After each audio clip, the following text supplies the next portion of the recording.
My name is Julia, and the moment my mother looked at my boyfriend, smiled sweetly, and said, Melissa looks exactly like the kind of girl David deserves. I knew I was no longer just visiting home. I had walked into a carefully staged betrayal. What began as a weekend to introduce the man I loved turned into a masterclass in manipulation, served hot at the dinner table.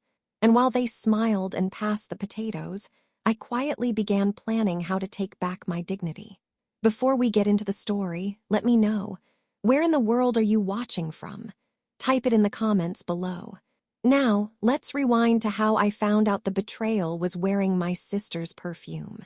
If you've ever had one of those moments where your gut twists before your brain can catch up, you'll understand exactly how I felt. We were sitting around the long oak dining table in my parents' Georgian farmhouse. White trim, candlelight glinting off the antique silverware, and polite smiles stretched just a little too tight. It was supposed to be a warm homecoming. Instead, it felt like a job interview I didn't know I was failing. David sat to my left, his hand resting in mine under the tablecloth. He didn't know I was gripping his fingers like a lifeline. Across from us, my younger sister Melissa was glowing like someone had just whispered a proposal in her ear instead of a sarcastic comment from Mom. My mother, Clara, raised her wine glass. You know, Melissa, you look exactly like the kind of girl David deserves. The fork froze halfway to my mouth. David chuckled lightly, nervously, I thought. Melissa blushed, bringing one hand to her chest like she was modestly brushing off a compliment, but she didn't correct her. Oh, stop it, Mom, she said, but it sounded rehearsed, maybe even expected. That's when it hit me this wasn't a slip of the tongue. It was bait. And Melissa, she wasn't brushing it off. She was basking in it. Guess we're off to a great start, I murmured to David, forcing a smile. He turned to me with a flicker of confusion in his eyes, but before I could say anything more, the conversation turned to the weather and who still remembered how to churn butter like Grandma used to. Even my father, who usually tried to mediate when things got tense, stayed silent. He passed the bowl of potatoes to Melissa with a quiet nod and kept his gaze fixed on his plate. I watched Melissa tilt her head, hair tucked behind one ear just so, giggling at David's every polite comment like she was auditioning for a romantic comedy he didn't know he was in. And my mother, she was beaming, like the proud host of a reality show she'd secretly been producing. I'd brought David home to meet my family. I wanted him to see where I came from, maybe fall in love with the charm of it all. Instead, I watched them fall over themselves to rewrite me out of the script. Was I being paranoid? Maybe. But the way they looked at Melissa, like she was the prize and me like I'd already had my turn, it made my skin crawl. David leaned in and whispered, "Your mom's," intense. That should have made me feel better. It didn't. Because deep down, I knew that smile on Clara's face. That wasn't just dinner hospitality. It was strategy. By the time dinner plates were scraped clean and the last of the gravy was dabbed with biscuits, I was already counting the minutes until I could escape to the kitchen. My face hurt from smiling, and I'd barely touched my food. David had tried. He really had to steer conversation in a neutral direction. But every light-hearted anecdote he shared was intercepted by my mother or sister, repackaged, and handed back to Melissa like a prop in some family-friendly theater. "Dessert's ready," Clara announced, rising from her seat with the energy of someone about to unveil a magic trick. "David, I made your favorite." I looked at her confused. Cherry cobbler. The words hit my ears like a whisper from a memory I hadn't told anyone in years, except I had, in a school essay. One I'd shared with David when we were first dating, telling him how I'd written about family recipes that made me feel safe. Back when I still thought sharing personal things brought people closer. "I told you that months ago," I whispered to him as we followed Clara into the kitchen. David smiled, shrugging. "She must have remembered. That's sweet." Sweet. Like the cobbler she placed proudly in the center of the island, perfectly browned, bubbling at the edges, the sugary crust glistening like something out of a food magazine. Melissa stood by the counter, already holding dessert plates and forks like she'd been waiting in position. "I told Mom it was his favorite," she said with a smirk. "Figured it would be a nice surprise." David laughed, rubbing the back of his neck. Wow, you remembered that from my essay. Melissa gave a soft chuckle, and her voice turned syrupy. Lucky guess, or maybe your diary's too tempting. My eyes snapped to hers. My what? She bit her lip like she hadn't meant to say that out loud. Oh, I'm joking, I just mean David's so easy to read, like a book. But I wasn't laughing. I was staring at her with a growing chill crawling up the back of my neck, because David had never submitted that essay anywhere public. He'd written it for a class project, a private one. He'd shown it to me in an email he'd only sent to me. Unless. I turned to look at him. Have you ever let her use your laptop? He shook his head, confused. No, I mean maybe I left it out once, but… Melissa shrugged, eyes twinkling. Relax, Jules, I'm not hacking his devices. Maybe I just pay attention. Clara returned with a scoop of vanilla ice cream balanced in a silver dish and added casually, well, Melissa always had a gift for remembering the little things. She was the thoughtful one, even as a child. I clenched my jaw so tight I thought my molars might crack. The kitchen was warm, too warm, and the cobbler's sweet smell was starting to make me nauseous. Melissa set a plate in front of David, winking. Don't worry, I made sure Mom used real butter, not margarine. You deserve the best. He gave a polite laugh, but he wasn't meeting my eyes anymore. I picked up my fork. Smells great, I said flatly. Clara turned to me as if just remembering I was in the room. You used to love cherry cobbler too, didn't you? I forced a smile. Sure did until tonight. Melissa took a bite, then turned to David. You should really tell them about the dessert your grandmother used to make, the one with the caramel glaze. I think it's the most romantic thing. And that's when it hit me, that story, that specific detail. He told it to me on our third date, at my apartment, after a long walk when we stayed up late talking. He'd said it made him feel safe, loved. He'd kissed my forehead after telling me, said no one else ever thought it was special. No one else ever heard that story, except Melissa. And suddenly I was seeing the whole thing clearly. She hadn't guessed. She'd read.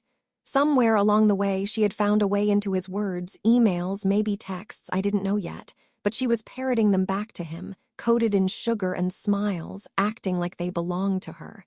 Like he did. And my mother. She was handing out dessert like blessings at a wedding rehearsal. I stood there, my fingers gripping the edge of the counter, watching the people I loved perform a script I hadn't written. And I realized I wasn't just out of place, I was being erased. Bit by bit, smile by smile, bite by bite, all served under the gentle glow of a farmhouse kitchen and the sickly sweetness of cherry cobbler.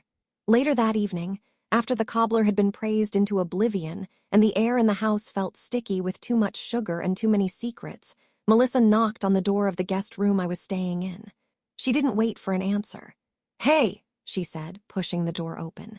She was barefoot, wearing the silk pajama set my mom had gifted me last Christmas, and holding something small wrapped in tissue paper. Got something for you. I sat cross-legged on the bed, pretending to scroll my phone. I didn't look up. Is it another family recipe I forgot? She laughed as if I were joking. Oh, come on, Jules, don't be touchy. She sat beside me like we were teenagers again, back when we used to sneak each other nail polish and whispered crush confessions.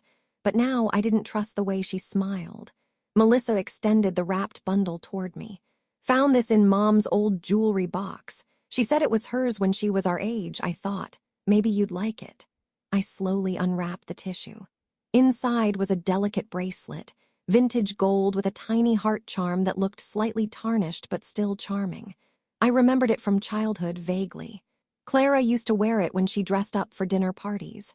Somewhere along the way, it had disappeared into the top drawer with the rest of her forgotten trinkets and good intentions. I resized it, Melissa added casually. My eyes flicked to hers. She smiled. It was too loose. Guess our wrists aren't the same anymore. I turned the bracelet in my fingers. The metal was warm, recently worn, probably earlier that week. I slid it on without thinking, only to find it tight against my skin. Not uncomfortably so, but snug in a way that made me immediately aware I was wearing someone else's idea of what love should look like. Melissa leaned in, her voice low and soft. It fits me better, though, doesn't it? I froze. She pulled back, still smiling like it was a joke. Like this was sisterly bonding and not a psychological ambush. Mom said it's meant to bring luck and love, she added, brushing her hair behind her ear. Thought maybe you could use it. My fingers twitched, and I forced myself not to rip the bracelet off then and there. Instead, I kept my face calm. Thanks, I said stiffly. She tilted her head. Don't mention it, it's just a little something. I mean, we all want the same thing, right? Love, connection, someone who really sees us. I didn't respond. I didn't have to. The pause between us said everything. She stood slowly and made her way toward the door. Sleep well, she said, then added over her shoulder, you look tired. I waited until her footsteps faded down the hall before I exhaled. The bracelet felt heavier now. I stared at it, shining faintly under the lamp, snug against my wrist like it had claimed territory. That's when I realized what it really was, a message, not a gift, a declaration. Melissa had taken something from our mother, something personal, something tied to history, and handed it to me like a consolation prize. But the meaning wasn't in the object. It was in the sizing, in the warmth, in the whisper. It fits me better, though. That wasn't about a bracelet. That was about David. And she wanted me to know it. Morning came draped in golden light, soft and deceitful. If I hadn't known better, I might have believed it was going to be a peaceful day.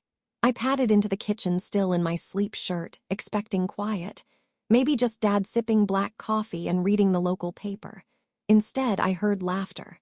Not just any laughter.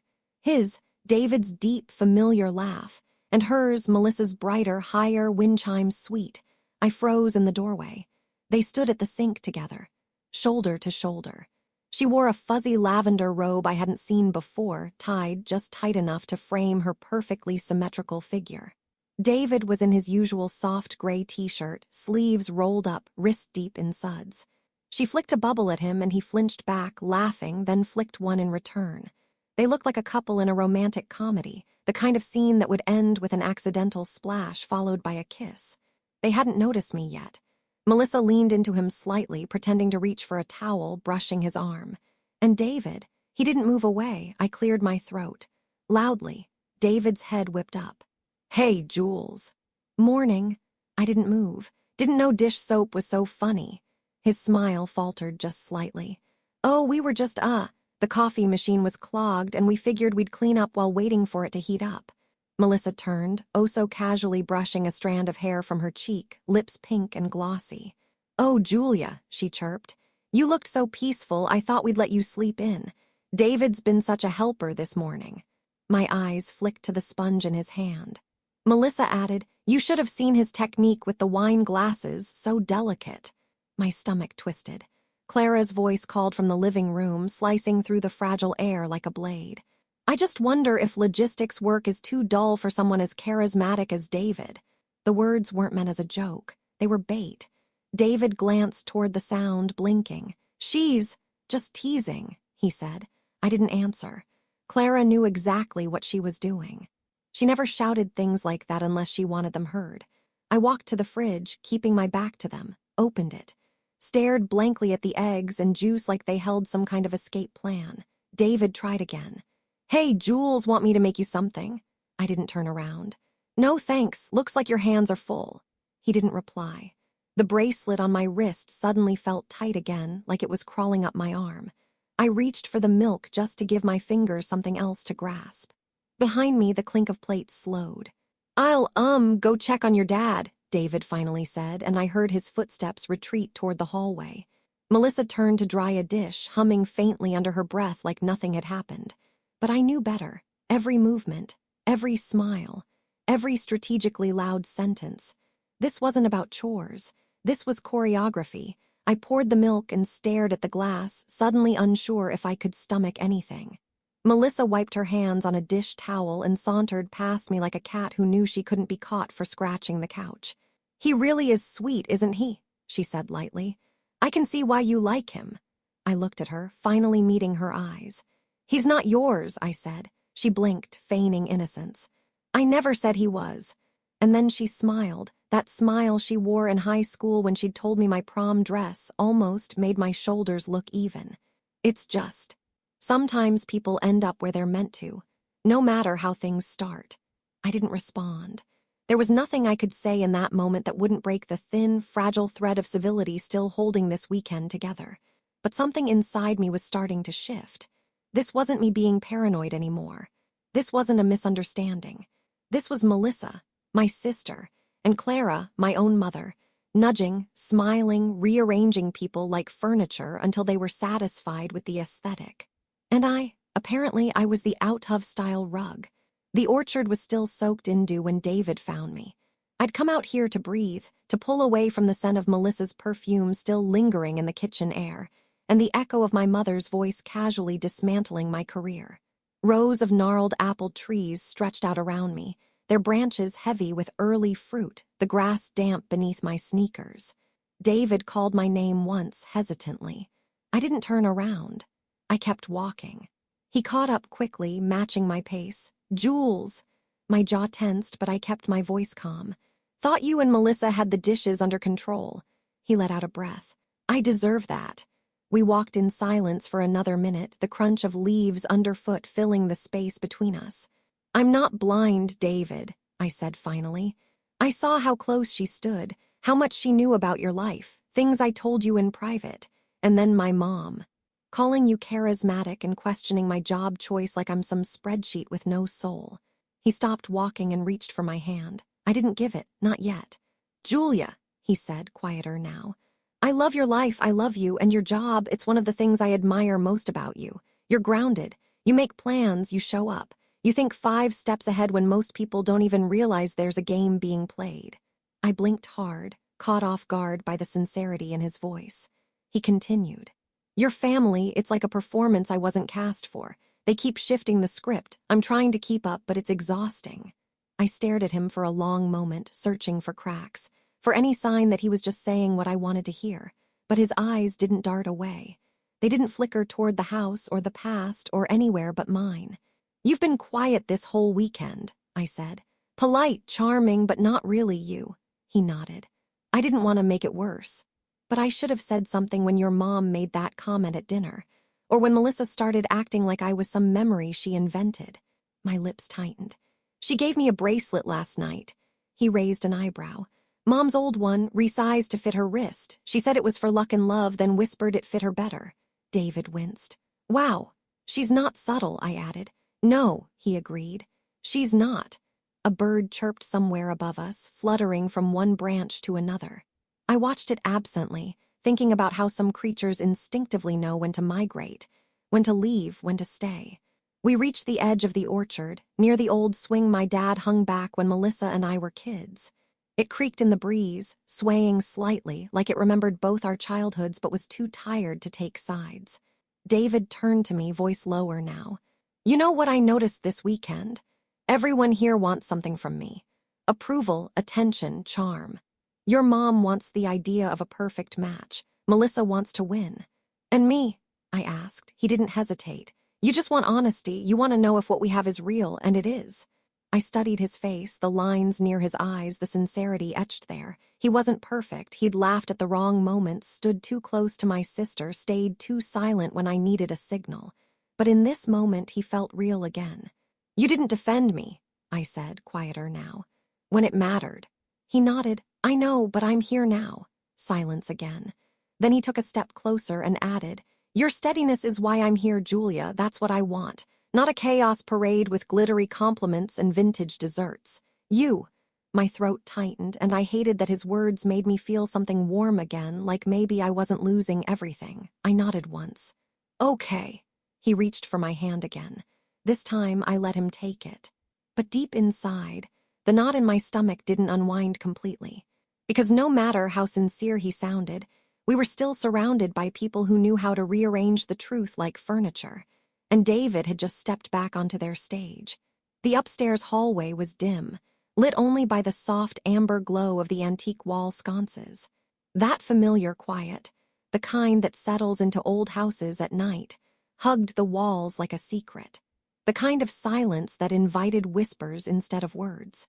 I was just heading to the bathroom to wash my face when Clara appeared. She stepped out of her room like she'd been waiting, a silk robe cinched perfectly at the waist, hair tucked back in a pin. Her perfume wafted toward me, faint rose, something too elegant for midnight.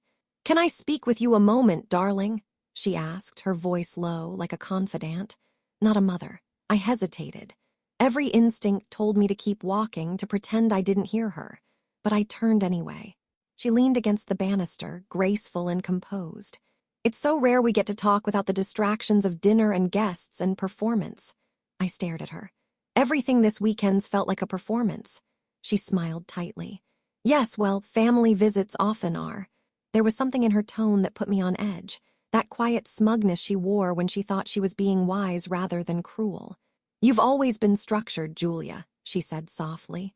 Even as a child. You liked things in order. Neat, predictable, that's not a flaw, it's just who you are. I crossed my arms. Is this leading somewhere?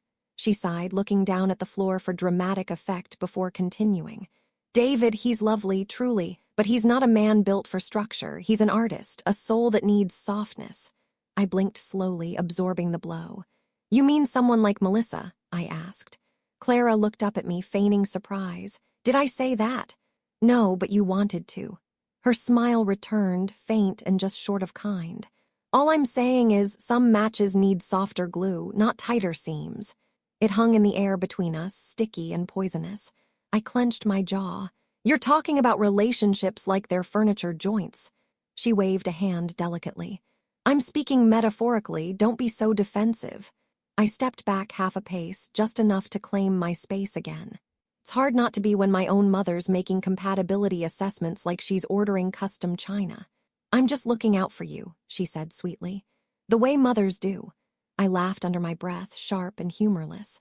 Looking out for me would have been telling Melissa to back off, not sitting back and watching her test boundaries like it's some social experiment. Clara's face didn't change, not a flicker. She just tilted her head and said, Sweetheart, Melissa doesn't have to try. She simply resonates. I felt the floor tilt under me just slightly, enough to make me feel unmoored, unwanted. So that's it then, I murmured. I bring home a man I love and you decide he's better suited for someone else, for Melissa, because I'm too structured, too steady. Clara stepped forward, touching my arm with her cool fingers.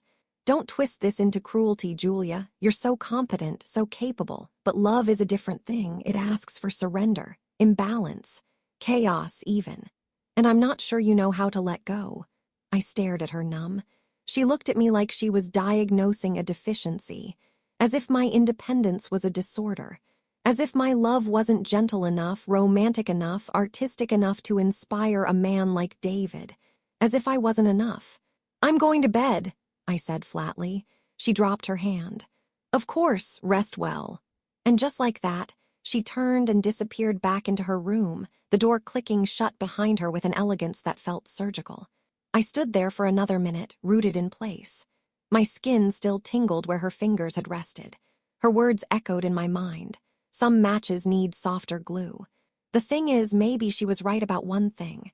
Love does need surrender, but not to someone else's blueprint. The dining room was flooded with morning light, golden and deceptively warm. Sun pooled across the floral table runner and caught the edges of crystal juice glasses, making everything look idyllic, like a scene from a family magazine. Perfect, peaceful, and so carefully curated it almost felt fake. Except it wasn't staged. Not this time. What I saw when I stepped in wasn't a performance. It was real. David stood behind Melissa, both of them bathed in sunlight. His fingers were at the nape of her neck, gently fastening the clasp of a thin gold necklace. The chain shimmered like thread between them. And she wasn't just standing still, she was leaning into it. Head slightly tilted, her hair swept to one side, exposing her neck like a ballerina holding a final pose. My body went still mid-step, a coffee mug dangling from my hand. Melissa glanced up just then. Her eyes met mine. She didn't flinch. Neither did he. Clara, seated at the head of the table, looked up from buttering a slice of toast and smiled as if she'd been waiting for this moment. See how well they work together, she said cheerfully. He's so thoughtful. My stomach tightened. David turned just slightly, noticing me. His hand dropped. Her clasp broke, he said quickly. I just helped. I nodded, expression unreadable. Of course you did. Melissa turned, fingers fluttering over the necklace, a soft smile on her lips. It was so tangled, I thought I'd never get it back on. David's got surprisingly steady hands. Clara chuckled, dabbing at the corner of her mouth with a linen napkin. Oh, he's always been good with details. That kind of attentiveness can't be taught. I stepped fully into the room, the mug suddenly heavy in my grip. So this is breakfast. Clara gestured toward the spread, homemade scones, butter curls in a silver dish, fresh-cut fruit, and scrambled eggs I hadn't heard anyone cooking. We were just about to sit down, she said sweetly. Melissa helped with the fruit. David handled the rest. Melissa beamed. It was a fun team effort. I sat at the far end of the table, further from the light. I didn't want it touching me. David brought over a plate and set it in front of me. I saved you the last blueberry scone. Thanks, I said quietly, not meeting his eyes. He sat down beside me, but not close, not like yesterday. The clink of utensils began, a few bites of silence before Clara began recounting a dream she'd had about an old friend who raised miniature horses. Melissa laughed too loud. David smiled politely. And me? I sat there staring at the food, not tasting a thing. The bracelet on my wrist, a gift, a warning, rested against the edge of my plate. And across the table, the necklace on Melissa's throat caught the sun like it was flaunting its place. It shouldn't have mattered. It was just a broken clasp, just a necklace. But I couldn't stop replaying the way his fingers had brushed her skin, the ease between them, the comfort. The way Clara had said, "See how well they work together." And that single phrase echoed louder than anything else. Dinner that evening was roast chicken. Crispy skin, rosemary-scented, surrounded by roasted vegetables so perfectly caramelized it felt like a betrayal to be angry in the same room. But anger doesn't wait for convenience. And politeness? Politeness had long expired. Laughter danced around the table like steam off a hot plate. Melissa was telling a story about some artist residency she was considering, and Clara, always the perfect hostess, leaned in as if every word deserved applause. David was laughing too, more than I liked, a little too easily. I barely heard the story. I was watching the staging, the positioning, how Melissa's arm was casually draped across the back of her chair toward him, how Clara's gaze moved between them like a proud matchmaker surveying her masterpiece. Even my father, stoic, quiet, was nodding absently, caught in the ambience of a scene carefully constructed to keep me out of frame. It wasn't just that they were talking. It was how they made me feel like I didn't belong at my own family table. I sliced into my chicken, but it might as well have been wood. My hands were shaking too slightly for anyone else to notice, but I felt it in the wrist, right where the bracelet still clung. I wasn't imagining this. And even if I was done pretending it didn't hurt. I set my fork down, hard. The clang against the plate was louder than I expected. Startled silence fell, all heads turned. "All right," I said, voice flat but steady. "Is no one going to acknowledge what's happening here?" David blinked. "What do you mean?" Clara straightened. "Julia, is something wrong with the chicken?" I almost laughed. The chicken. I turned to Melissa, who cocked her head innocently. "You've been playing this perfect sister routine since the moment we arrived," I said. "The bracelet, the desserts, the shared glances, and David." I turned to him now. "You've done nothing to shut it down." His eyes widened. "Wait, what?" Clara's smile froze in place. Melissa gasped, hand to her chest like a shocked ingenue in a stage play. "What are you talking about?" I stood slowly. "You two have been playing some subtle, flirty duet all weekend, and I'm sick of pretending it's in my head. Melissa, are you enjoying playing dream girl with my boyfriend?" She looked wounded. "Julia, how can you say that?" Clara's voice was calm, too calm. "This is highly inappropriate, Julia." "No," I snapped, turning on her. "What's inappropriate is bringing my boyfriend here and watching you orchestrate an emotional triangle like it's a holiday game. You've been pushing them together all weekend, haven't you?" The room fell dead silent. Clara didn't move, didn't blink, didn't deny it. She just stared at me with that same cold grace she always used when she thought emotion made a woman look weak. And Melissa, she didn't say another word. Her eyes dropped to her plate, lips pursed like a child caught in a lie she wasn't prepared to own. David finally stood. "Julia, breathe, please." I looked at him, and in his eyes I saw it, fear, not guilt, not love, not even confusion, just fear. That I'd blown the lid off something he hadn't wanted to admit was real. I turned to my father, the one person I thought might ground this moment, but he simply passed the potatoes, without a word. Like if he didn't acknowledge it, it wouldn't stain the white linens between us. And in that moment, I knew I was alone at this table. Except this time, I wasn't going to pretend it didn't matter. I didn't storm upstairs after dinner. I didn't cry, or slam a door, or throw my wine glass against the wall like a movie heroine looking for cinematic release. I just left the table, quietly. No one stopped me. Clara had stayed frozen like my accusations hadn't reached her at all. Melissa looked pale like she'd forgotten how to act. And David, he hadn't followed me. That said enough. I walked into my old bedroom without turning on the light. The moonlit glow poured through the curtains, dusted over the familiar shapes, the corner desk, the quilted bedspread, the bookshelf still lined with childhood favorites and old trophies that hadn't mattered in over a decade. It felt like stepping into a museum exhibit. Julia, age 17, frozen in time. I sat on the edge of the bed, letting the silence settle around me like armor. My hands still trembled, so I clenched them into fists. My eyes wandered to the top drawer of my old dresser, the one I used to hide my journals in. A reflex, really. I wasn't looking for anything. Maybe just a reminder of who I'd been before I learned to second-guess the people closest to me. I opened it. At first, all I saw were old scarves, folded neatly in the same way I used to do when I cared about aesthetics over survival. I reached in, digging aimlessly. And that's when I felt the paper. It was folded, tucked beneath the silk scarf my aunt had given me before she passed. A piece of stationery, thick, cream-colored, with my mother's handwriting curled neatly across the top. I almost didn't open it, but something told me I had to. As I unfolded it, the title struck me like a slap. Compatibility chart, David and Melissa. My eyes blurred, but I blinked hard, forced myself to read. It wasn't a joke. It was bullet-pointed, annotated, with sections labeled shared values, creative alignment, future goals. Things like shared love of jazz music, both open to children, natural chemistry, warmth, humor, mutual appreciation for the arts.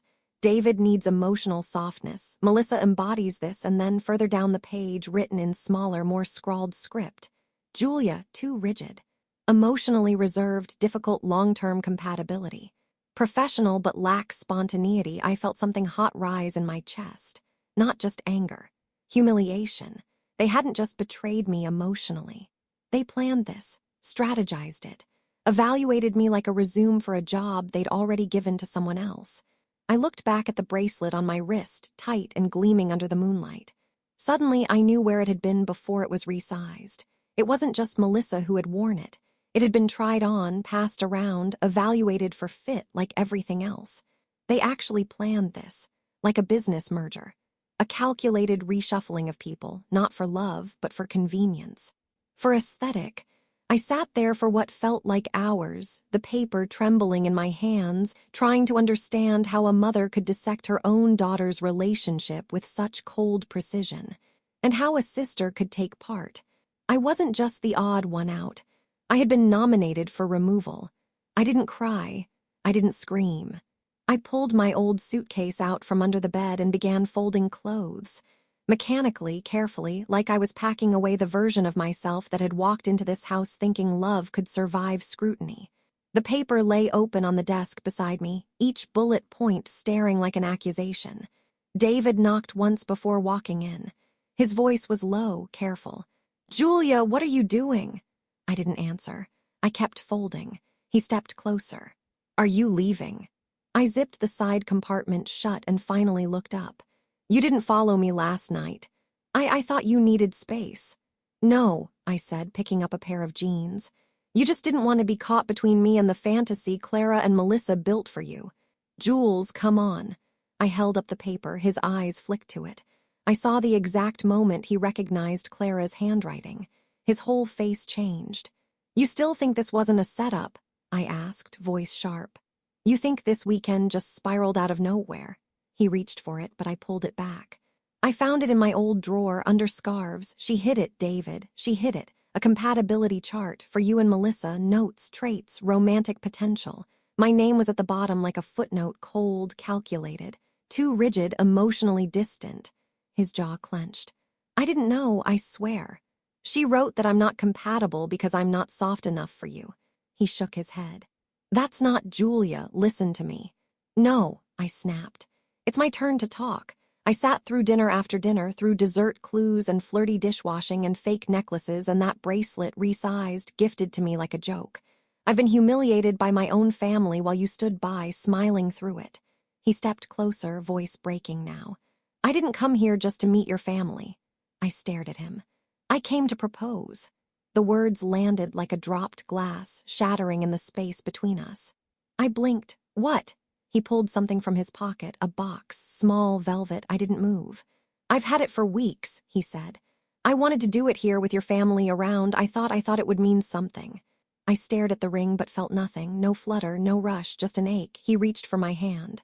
We can confront this together. We can face your mother, your sister, all of it. This, what they did, this isn't us. I love you. I slowly pulled my hand back. Do you? I asked. Because if you loved me, you would have seen what they were doing. You would have said something. You wouldn't have waited until I had one foot out the door to fight for me. His eyes pleaded. I was trying to keep the peace. I looked down at the suitcase. That piece cost me my dignity. He stood there, ring in hand, silence thickening. I closed the suitcase. I'm not saying no, I whispered. I'm saying not like this, not in this house, not when I'm still wearing a bracelet meant for someone else's wrist. The parlor was dimly lit, early evening shadows curling in the corners like eavesdroppers. Clara sat on the settee in her usual posture, back straight, chin slightly lifted, porcelain teacup poised between her fingers. She didn't flinch when David and I walked in hand, my suitcase parked by the front door like a silent witness. Melissa stood by the piano, arms folded, her expression unreadable.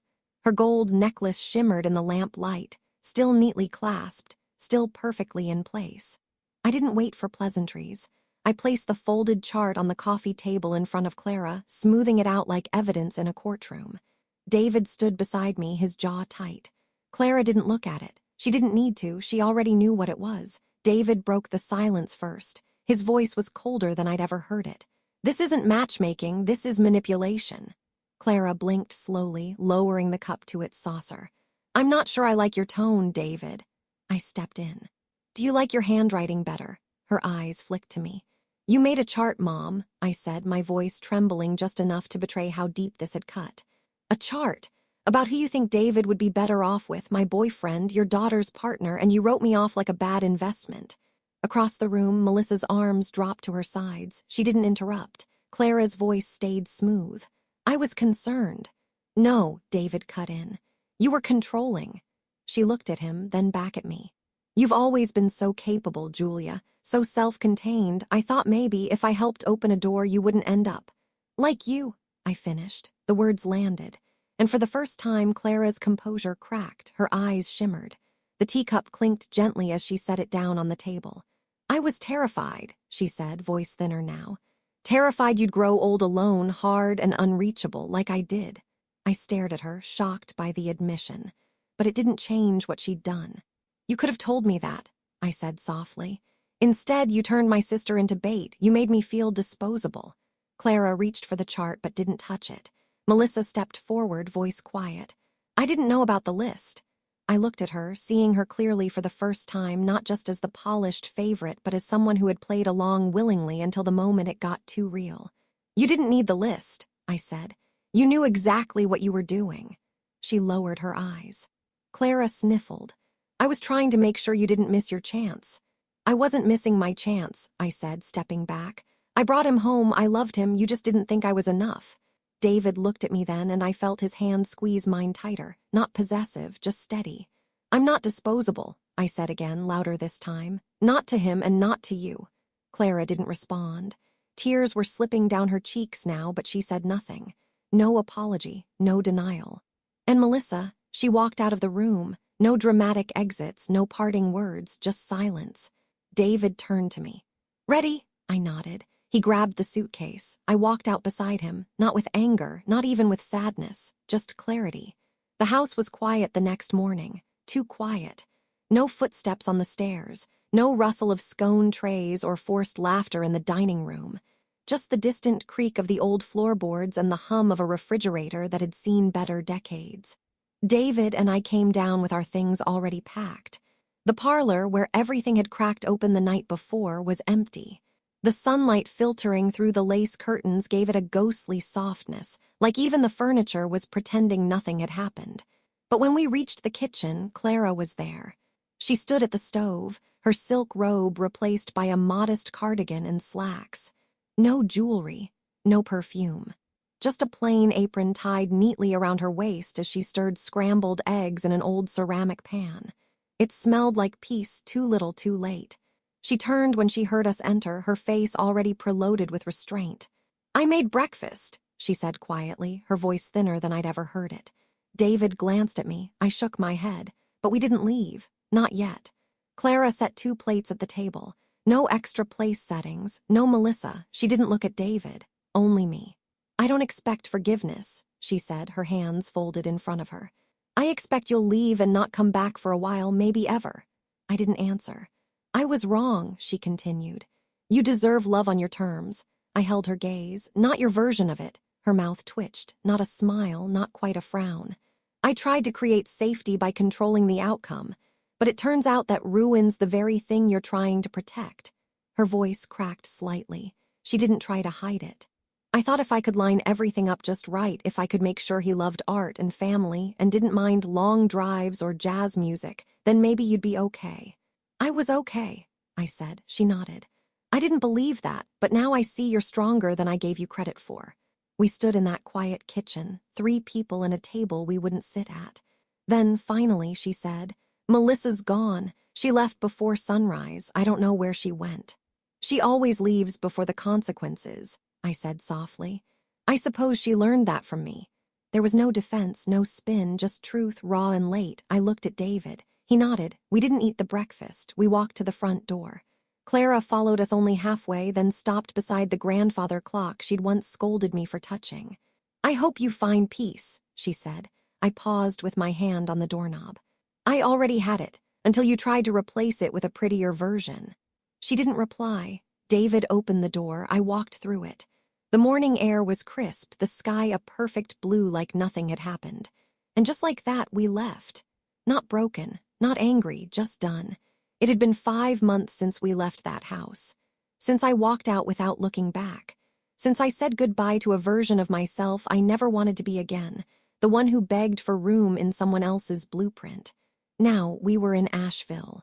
Our home sat nestled just beyond the Blue Ridge, where the mountains made their own kind of quiet and the mornings were always slow. Coffee on the back porch, dew on the railing, and David humming softly as he made breakfast. It wasn't perfect, but it was ours. That morning a small box arrived, unmarked except for the handwriting on the address label. Slanted, familiar, controlled. Melissa. David brought it in with the mail, setting it gently on the kitchen island like it might bite. "Do you want me to open it?" I shook my head. "No, it's mine." He nodded, kissed my temple, and went back to arranging breakfast on the patio table. Fresh strawberries, eggs, 2 thick slices of sourdough slightly over-toasted because he always forgot to check the dial. I took the box to my writing desk and opened it slowly. Inside, nestled in navy velvet, was the bracelet. The same one Melissa had given me that weekend by the fireplace. Only now it had been resized again. Looser. Like it had been refitted for my wrist, not hers. And under it a single folded note. I was wrong, too. I let Mom's version of love get in my head. I thought if I stepped into the role she wanted, graceful, romantic, soft, I'd finally feel enough. And maybe I was curious, jealous, or just selfish. But what I did to you, it wasn't sisterhood. You didn't deserve what we did. I'm sorry. No flourishes, no explanations. Just the truth she'd never said in that house. I stared at the bracelet for a long time, turning it over in my hand. It was lighter than I remembered. Or maybe I was stronger now. The metal wasn't magic. It never was. It had simply become a symbol, a reflection of what I let myself believe about who I needed to be in order to be chosen. But that girl, the one who accepted crumbs and called it grace, she didn't live here anymore. I didn't put the bracelet on. I closed the box gently and slid it into the top drawer of my desk, not to hide it, but because I no longer needed it out to remind me of what I survived. I stepped out onto the patio. The October air was cool, sweet with the scent of wood smoke from a neighbor's fireplace. David was already seated with 2 steaming mugs of coffee. "Everything okay?" he asked. I smiled. "Better than okay." He raised an eyebrow. "From Melissa," I nodded. "She's trying." "And Clara?" I shook my head. "No letter, no call." His hand reached for mine. "That's okay." It was, because closure doesn't always come with a bow. Sometimes it's just knowing you didn't fold, that you told the truth when it mattered, that you walked out with your integrity intact. We sat in silence for a while, sipping our coffee. In the garden, the last of the summer wildflowers nodded in the breeze, tired, resilient, still standing. That afternoon, I found a small notebook in one of the moving boxes, my old journal. Flipping through it, I landed on an entry from years ago where I wrote, "Real love feels like peace. If it ever starts feeling like competition, leave." I'd forgotten I'd even written that, but maybe I'd always known. I placed the bracelet box next to the journal. Both were parts of me, but neither would define me now. I turned to the window, smiling softly. "Real luck in love," I whispered, "comes when you love yourself enough not to compete."